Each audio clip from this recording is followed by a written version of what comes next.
Ms. Thomas, what happened to journalism in America?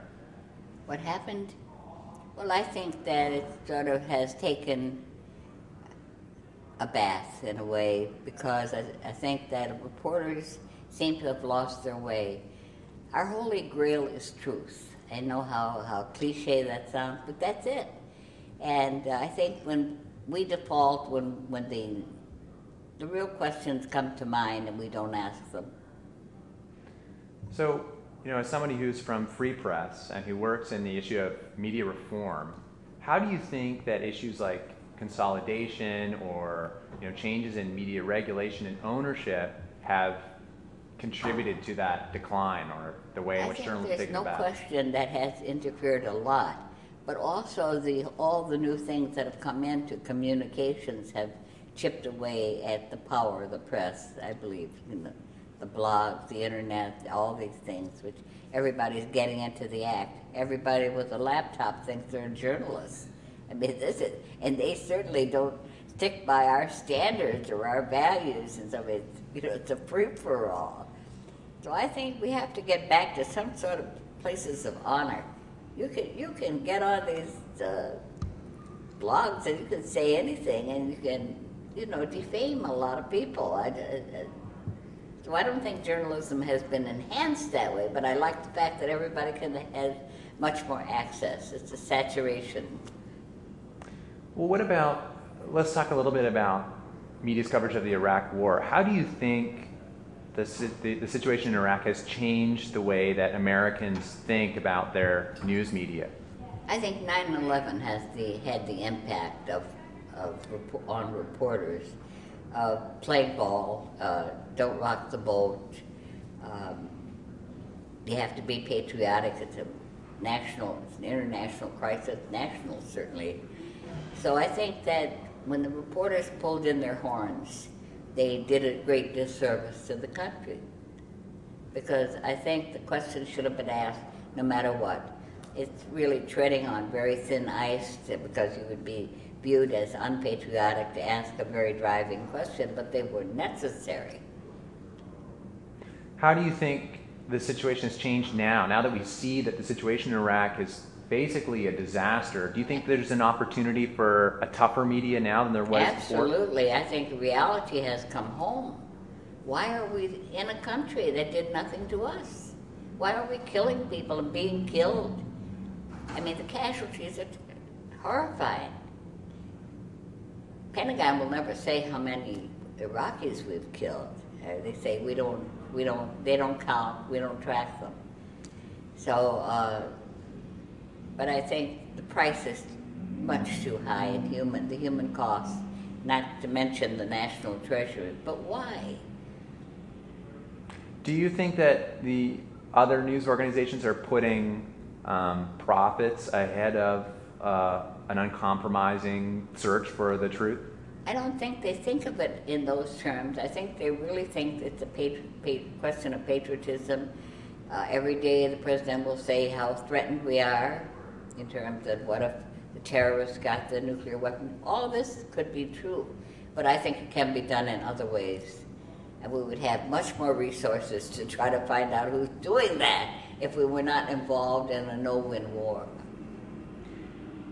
Many Americans are feeling betrayed in some ways these days. They're feeling betrayed by their government and also by their media for failing to ask the tough questions that might have prevented us from getting into this war. What would you say to those people? What should they say to news organizations to try and get the news they need? I have said it in the book that we let the people down. I wrote a book called Watchdogs of Democracy. May as well get a plug in, right? And I do think that we could have done a much better job. We should have asked why. And those questions might have been considered rocking the boat, but so what? That's what we're supposed to do. As somebody who's seen like a big picture view of how the news industry has changed in this country over time, how do you think the business of news has changed over the course of your tenure? Well, there's no question we're getting much more news and much more access to it, but less depth. Newspapers are dwindling. one newspaper towns, and you'll have to limit the story to 300 words, where you can't really get the background. And on television, it's sound bites. Everyone's trying, but they're so limited. How can you tell the story in 2 minutes? I have seen television correspondents, I respect them highly, that come in to the White House at press room at 5 o'clock in the morning. Just the great nirvana for them is to get on the nightly news for 1 minute and a minute and a half. What is that? How can you tell the story that way? They work very hard. So how do you think, we're at a conference about media reform, how do you think that the media reform movement can help solve the problems that you're talking about?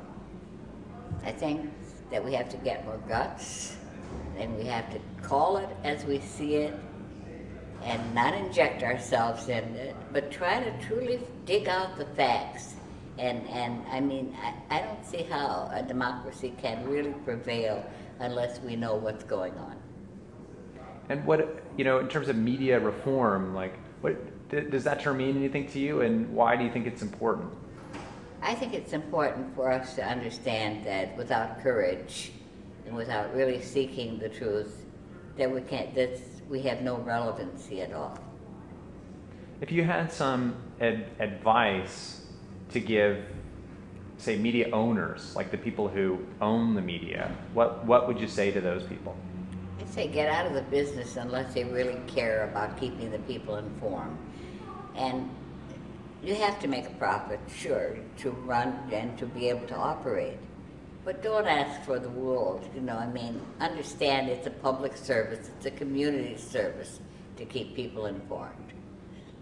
So what would you say? And I would say in the old days, the family newspapers understood that, and the publishers understood that. They didn't believe that they had to make all their money from the newspaper itself. They had other outlets. One media owner told his newsroom that you're not in the business of seeking truth. You are in the business of selling soap. What would you say to him? I would say, no, sir, that's not true. I mean, you're in one realm that is so important to democracy and to this country. You really have to take another look. You have to understand the role of the press. And if he said, look, I'm a businessman and news is a product just like hot dog wieners or like cars or like soap, and you have no business telling me how to run my business. They're right. I would have no business telling them. But I think there's something called a conscience. And if you go into that field, it's really public service. It's really, if you want a vast profit, go into sell cars. Do you think that's changed? Do you think that when you started as a journalist, do you think that there was more of a conscience kind of in the, in terms of the ownership of this media, that there was more of an interest in serving the public than there is today? I do.